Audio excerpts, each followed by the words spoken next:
Jadi Bapak Ibu Allah, hanya satu, mari kita tunaikan ibadah puasa sunnah tanggal 9, 10, 11. Gak bisa 3 hari, 9, 10. Gak bisa 9-nya 10, 11. Gak bisa 9, 11, 10. Ya, yang kedua, perbanyak berbagi, bersedekah. Yang pertama tentu keluarga, kerabat, yang itu didahulukan, baru kemudian yang lainnya. Ya, dan yang ketiga, ya, tadi beberapa Allah, jauhi amalan-amalan yang mengarahkan seseorang dan menghantarkan kepada kezaliman, syirik kepada Allah Subhanahu wa taala. Ya, sebagaimana nasihat Luqman kepada anaknya, ya bunayya la tusyrik billah inna syirka la zulmun adzim.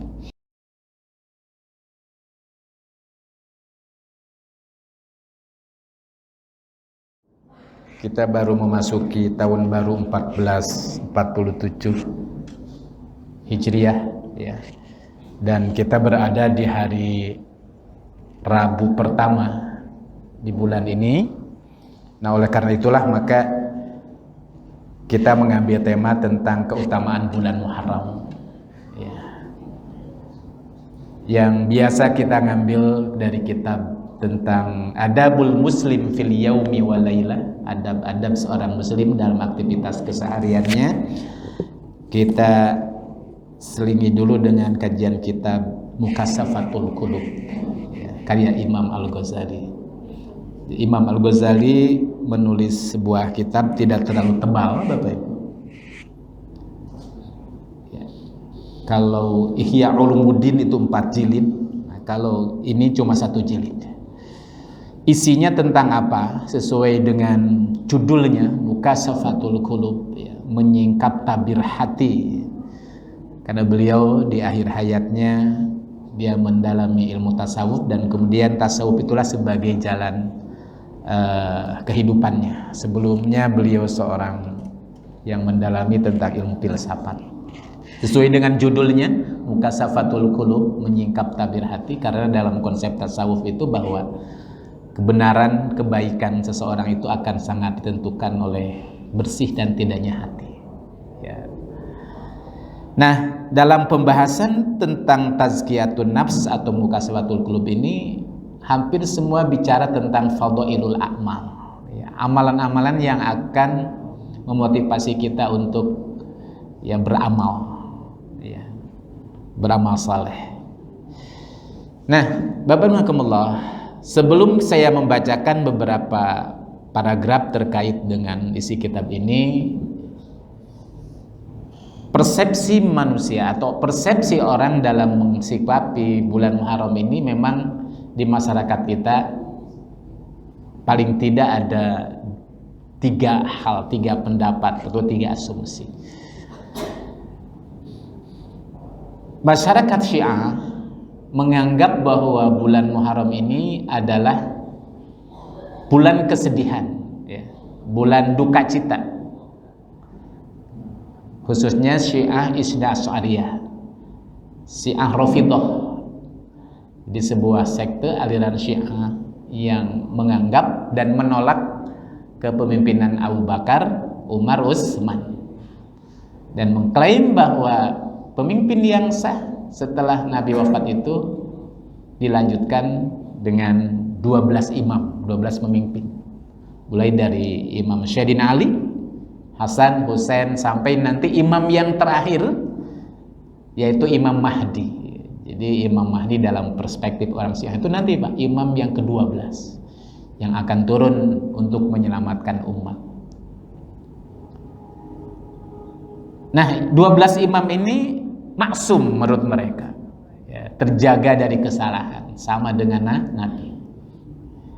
Nah, di tanggal 10 Muharram nanti ada sebuah tradisi, ya, dalam keyakinan orang Syiah belum menjadi seorang muslim mukmin yang sejati kalau seandainya tanggal 10 itu tidak melaksanakan tradisi berkabung, ya, keluar secara massal di lapangan itu dengan bertelanjang dada, kemudian melukai dadanya, menepuk, memukul dadanya. Sebagian kemudian dengan pedang, dengan pisau atau dengan rantainya gitu, sambil berdarah-darah. Karena itu sebagai bukti duka cita terhadap cucu Nabi Husain yang wafat tanggal 10 di Karbala. Ya, itu bagi masyarakat Syiah. Tapi kalau di Indonesia saya belum pernah melihat gitu. Ini adanya di masyarakat mana Pak? Yang mayoritas Iran. Tapi nggak tahu sekarang kalau lagi perang ada nggak gitu ya. Nah, di Indonesia juga sebenarnya sudah ada. Saya pernah ketemu dengan Kemenak. Jadi ada kelompok yang minta agar diizinkan melakukan ritual di lapangan secara terbuka. Tapi itu belum mendapatkan izin karena ya ini berisiko itu kan seperti itu. Nah, ini menurut tradisi Syiah. Ya. Di sebagian masyarakat kita juga ada yang beranggapan bahwa bulan Muharram itu khususnya pas malam pertama, hari pertama adalah hari yang malam yang sangat keramat, ya, sakral. Ya. Di sebagian masyarakat kita ada sebuah tradisi, katanya di malam itu adalah untuk membuang jauh sial, penyakit, dan yang lain-lainnya. Ada tradisi mandi malam di beberapa sumur gitu ya. Sebagian kecil. Di masyarakat Jawa juga ada sebuah tradisi khususnya di kerajaan, di keraton Suryaka Karanganyar sana. Di Jogja itu kirab ya gitu kan. Kenapa? Karena satu suro itu hari-hari di mana ya pusaka-pusaka peninggalan para sultan, para raja sebelumnya dikeluarkan untuk dicuci. Ya.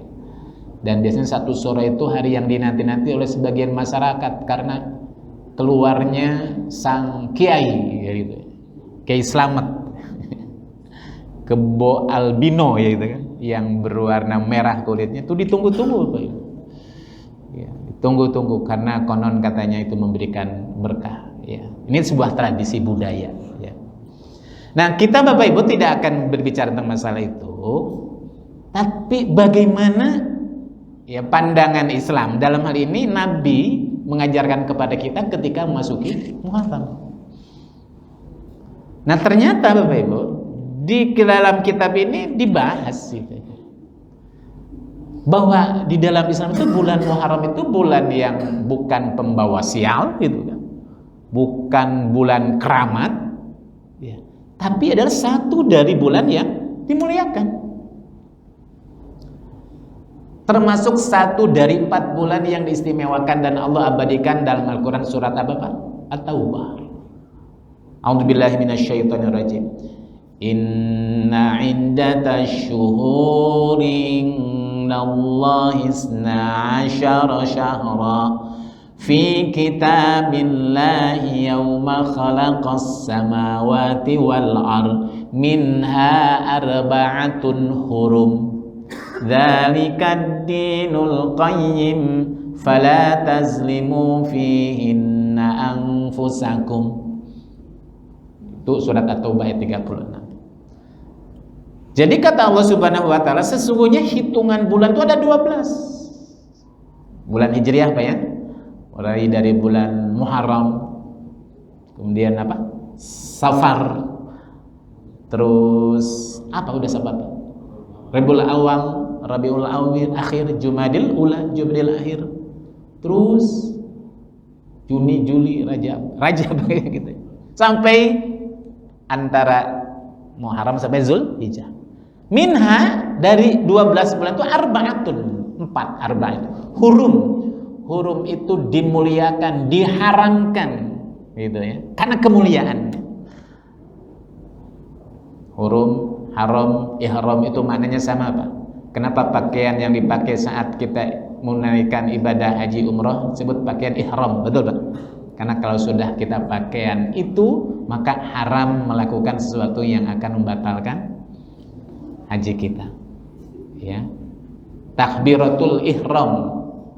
Yang pertama, kenapa disebut ihram, takbir yang pertama? Kalau orang sudah takbir yang pertama, haram melakukan gerakan bacaan di luar sholat. Nah, 4 bulan juga ihram hurum, haram apa? Fala tazlimu fihinna anfusakum. Janganlah kalian menzolimi diri kalian sendiri.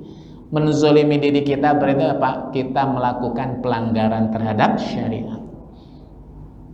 Zolim terhadap diri kita, menzolimi orang lain, menyakiti, mengganggu, menghilangkan hak-hak orang lain termasuk kezaliman. Zolim terhadap Allah, tidak ada kezaliman yang paling besar di mata Allah kecuali kita berbuat syirik. Nasihat Luqman kepada anaknya, ya bunayya la tusyrik billah inna syirka la zulmun adzim. Jadi di 4 bulan ini fala tazlimu fihinna anfusakum. Berarti kalau begitu di luar bulan ini boleh dong Pak Ustadz? Jangan sama. Ya. Cuma di 4 bulan ini lebih ditekankan, jangan sekali-kali. Kenapa? Ibnu Abbas ketika menafsirkan, menjelaskan alasannya kenapa? Karena dosa yang dilakukan di 4 bulan ini itu berbeda dengan dosa yang dilakukan di bulan yang lain. Makanya keyakinan bahwa bulan ini bulan di mana kita harus mendekat kepada Allah, meningkatkan kualitas iman dan amal kita itu, ini sejak zaman jahiliyah itu diyakini betul loh, Pak. 4 bulan ini. Makanya sebutan lain daripada bulan hurum itu, bulan disebut bulan al-asam, bulan tuli. Allah nggak mau adanya gemerincing tombak pedang yang terjadi di masyarakat Mekah karena adanya pertempuran menghilangkan darah dan kehormatan orang lain. Disepakati kalau ada permusuhan yang harus misalkan melahirkan pertempuran, nah di 4 bulan ini jangan dulu. Sepakat itu. Nanti kalau perang selain 4 bulan ini boleh perang lagi. Kenapa? Karena kesucian bulan ini. Fala tazlimu fi hinna anfusakum. Nah, jadi apa? Bulan yang sangat mulia, istimewa. Bukan bulan yang membawa sial. Di sebagian kecil Pak masyarakat kami di Jawa Barat itu kalau bulan Muharram ini bulan yang pantang kalau kita mau mengadakan hajatan, gitu ya. Sunatan, nikahan, jangan bulan Muharram katanya itu. Nah, sebagian masih ada. Nah, ternyata Bapak-Bapak ini bulan yang sangat istimewa. Wabil khusus dari 1 bulan ini yaitu di tanggal 10. Ya, insya Allah nanti jatuh pada hari apa Pak? Ya, Ahad ya, 10. Nah, apa yang harus kita lakukan? Kalau tradisi tadi ya mandi di malam hari kemarin tanggal 1, tradisi, adat, budaya, mengeluarkan jimat-jimat dimandikan gitu kan, kayak kembang dan yang itu adalah tradisi adat. Tapi kalau bicara tentang syariat, nah sumbernya harus jelas. Apa? Kalau nggak Al-Quran, Sunnah Nabi. Ternyata Bapak Ibu, Imam Al-Ghazali mengutip sebuah hadis dari Ibnu Abbas. Qala qadiman Nabiyyu sallallahu alaihi wasallam al-Madinah. Suatu ketika Nabi datang ke Madinah hijrah. Ketika hijrah ke Madinah dari Mekah, fawajada al-yahuda yasumuna yauma Asyura. Ternyata Bapak Ibu mendapatkan orang Yahudi itu puasa di tanggal 10 ini. Fasa'alahum an dzalika, maka Nabi bertanya kepada mereka, menyuruh para sahabat-sahabat, tolong tanyakan kenapa mereka puasa.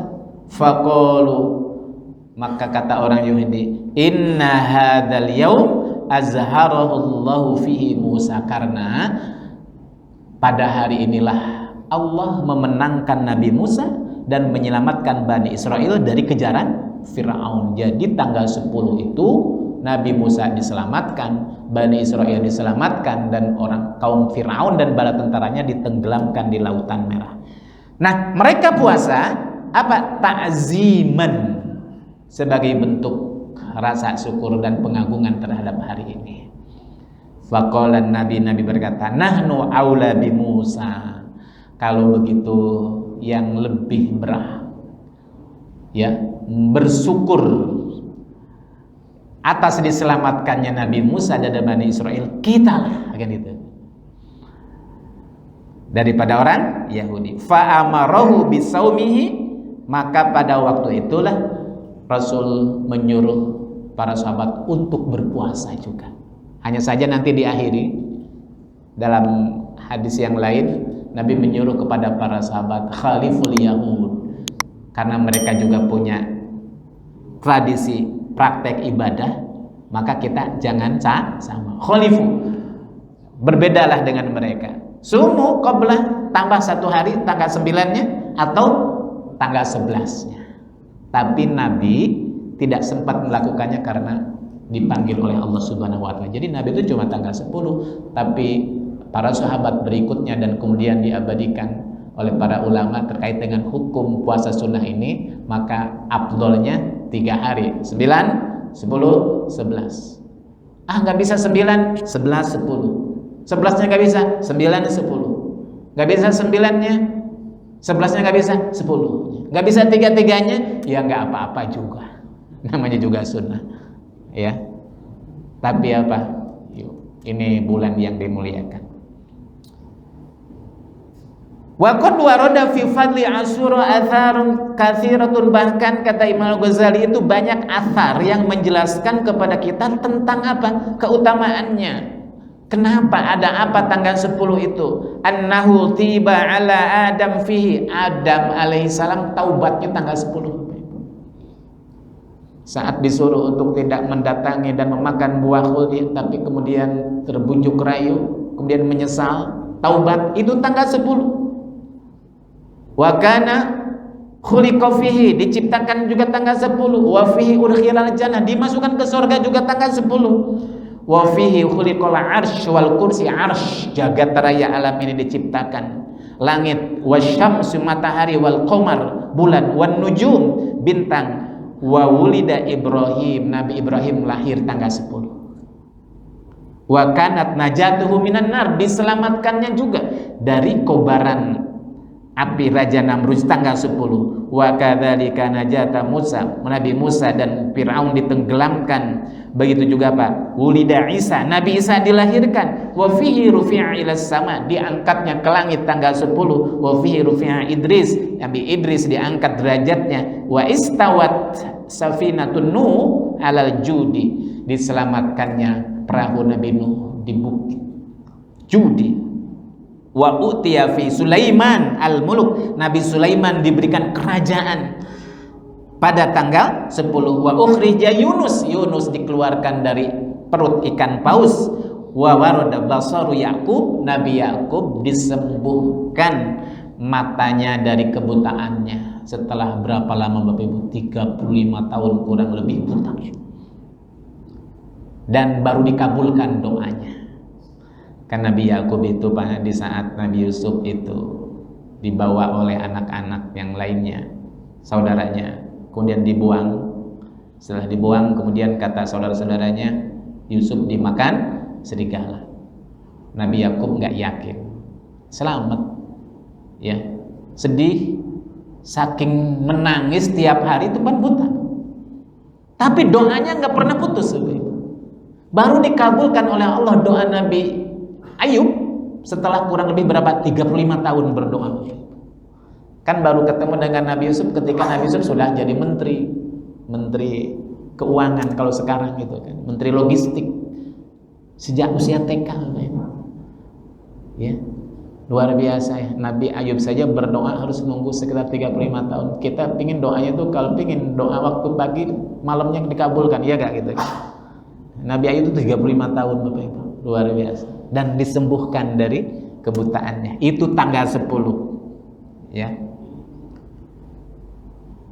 Kemudian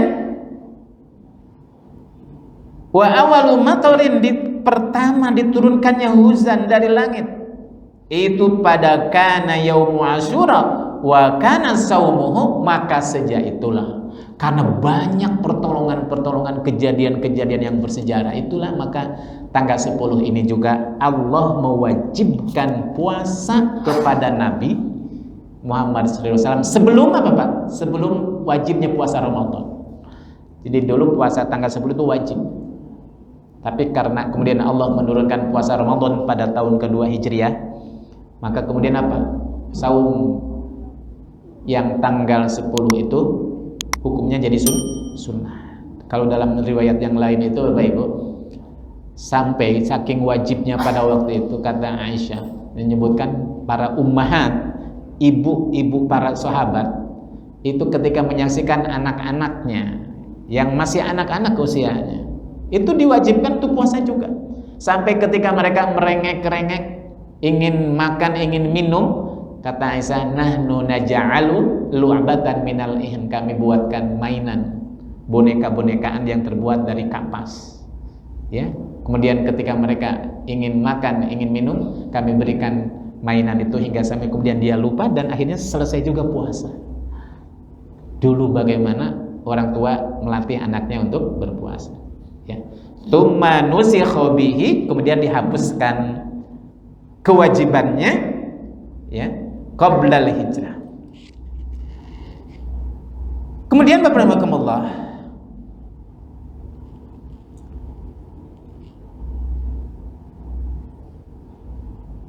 dalam sebuah hadis Rasulullah mengatakan sumu qablahu yauman wa ba'dahu yauman wa khalifu sunnatal yahud.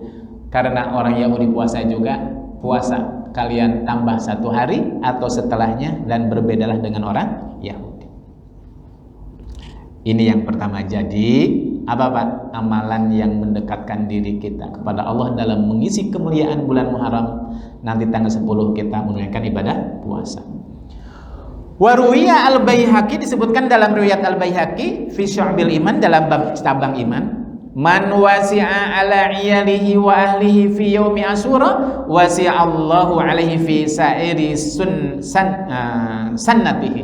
Barang siapa tanggal 10 itu seseorang memberikan, melapangkan belanja buat keluarganya, maka Allah akan melapangkan rezekinya selama 1 tahun penuh itu. Nah, amalan yang kedua apa Pak? Berbanyak berbagi. Sebelum kepada orang lain, dengan siapa Pak? Keluarga. Jadi kalau di bulan-bulan yang lainnya yang nggak ada agenda kuliner keluarga, nah tanggal 10 itu Pak, hari dimana Pak belanja kita buat keluarga itu lebih daripada hari-hari biasa. Sebagian masyarakat kita ada sebuah ungkapan kalau masuk bulan Muharram itu Pak, lebarannya anak yatim, betul Pak? Santunan itu biasanya bulan Muharram, saya baru tahu. Pak Ustaz, nanti Muharram tanggal 12 ya, siap, ini apa, ada santunan anak yatim. Santunan, oh Muharram, betul. Bulan berbagi. Nah kita dengan keluarga, anak istri ajak, ya, belanjanya lebih ada tambahannya, bahagiakan mereka. Itu yang kedua Bapak Ibu, kata Imam Al-Ghazali. Ini hadis riwayat Baihaqi. Wa fi riwayatin munkaroh, tapi dalam riwayat yang lain, dalam hadis munkar menurut Tabrani, as-sadaqatu fihi bidirhamin bisabi mi'ati alfin dirhamin. Sodakohnya kita yang kita keluarkan pada tanggal 10 Muharram itu 1 dirham, maka akan dilipatkan menjadi 700.000 dirham. Tapi hadis ini mungkar. Hadis mungkar itu apa Pak? Hadis yang diriwayatkan dalam salah satu sanadnya ada rawi yang tertuduh dusta. Tapi para ulama itu terkait dengan amalan-amalan yang terkait dengan fadhailul a'mal itu, maka hadis dhaif selama tidak sampai derajat maudhu itu boleh diamalkan. Kenapa? Ini bicara tentang masalah fadhailul a'mal. Makanya Imam Al-Ghazali memang tidak semua riwayat yang diangkat oleh Imam Al-Ghazali itu hadisnya sahih, termasuk Ihya Ulumuddin. Kenapa? Tujuannya tadi fadhailul a'mal. Ya, melatih untuk kita lebih dermawan lagi. Selama tidak sampai hadis maudhu. Ya. Dan ini tidak bertentangan dengan hadis yang sahih tentang pelipatan ganda amal kebaikan, betul Pak? Al-Qur'an, mathalul ladzina yunfikuna amwalahum fi sabilillah kamathali habbatin ambatat sab'a sanabil fi kulli sumbulatin mi'atu habbah. Perumpamaan orang yang berinfak di jalan Allah bagaikan seorang menanam 1 benih. tumbuh satu batang, dari satu batang 7 tangkai, dari setiap tangkai 101 mendatangkan 700. Jadi kalau maknanya nggak masalah. Ini kan cuma masalah rawinya saja. Ya. Wa amma hadis, adapun hadis yang lain kata Imam Al-Ghazali, maniktahala yaumuhu, barang siapa yang di hari itu iktahala. Iktahala itu apa? Pakai celak tuh, Pak. Kalau pakai celak kan mata itu kelihatan hitam kan itu kan. Nah itu sunnah Nabi. Nabi itu dalam kitab Asy-Syama'il Al-Muhammadiyah, itu ciri-ciri pribadi Nabi itu salah satu yang disebutkan dalam hadis itu, Nabi selalu pakai celak menjelang tidur itu, Bapak Ibu. Karena celaknya celak irmid kan itu kan. Kan itu menyehatkan pandangan katanya. Nah, tapi hadis yang mengatakan manik tahala yaumuhu, barang siapa yang di hari itu pakai celak, maka dia tidak akan terkena penyakit tahun itu. Wa manik tasala fihi, dan barang siapa yang mandi, ternyata mungkin mandi di malam hari itu ternyata ada landasan teksnya hadisnya, cuma hadisnya maudhu, Bapak Ibu. Ya, kalau di masyarakat kita kan kalau mandi masuk tanggal 1 Syuro itu katanya untuk menghilangkan bala, penyakit dan yang lainnya.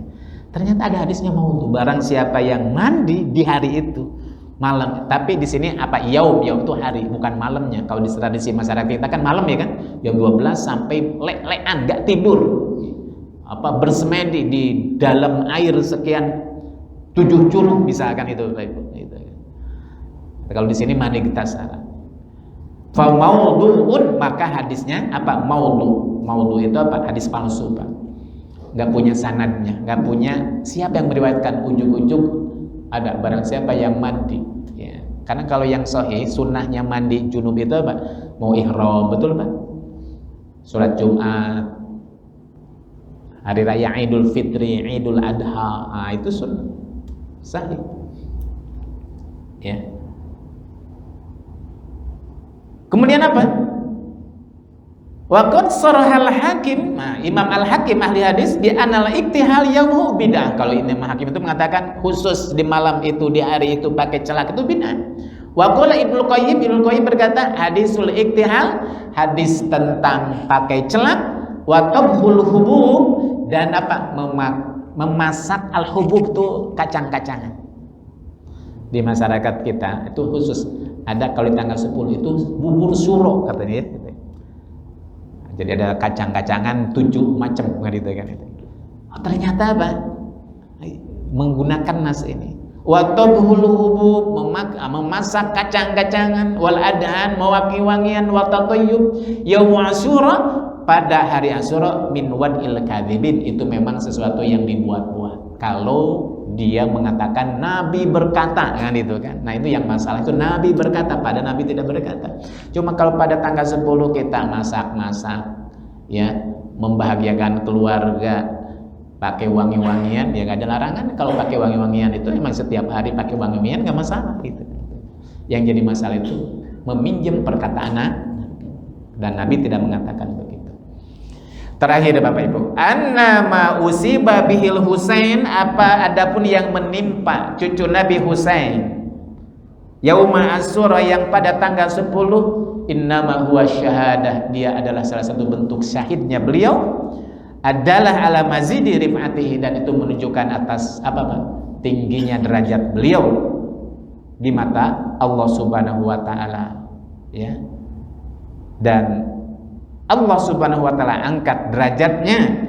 Faman zakara dzalikal yauma sabuhu, barang siapa yang kita atau ingat, oh tanggal 10 itu adalah ternyata hari wafatnya beliau di Karbala ketika terjadi amul fitnah, peperangan antara tentara Muawiyah dengan barisan Sayyidina Ali dan Hasan Husain gitu kan. Karena beliau itu wafat di bawah peperangan anaknya Muawiyah, Yazid bin Muawiyah di Karbala. Nah, adapun ketika kita ingat dan kebetulan tanggal 10 adalah wafatnya Husain, fala yanbaghi an yastagilla, tidak ada ritual agenda apapun illa bil istirja, imtisalan li amlil umur wa ihrazi lima ya ratabahu ta'ala, Apa yang diajarkan oleh Allah Subhanahu wa taala?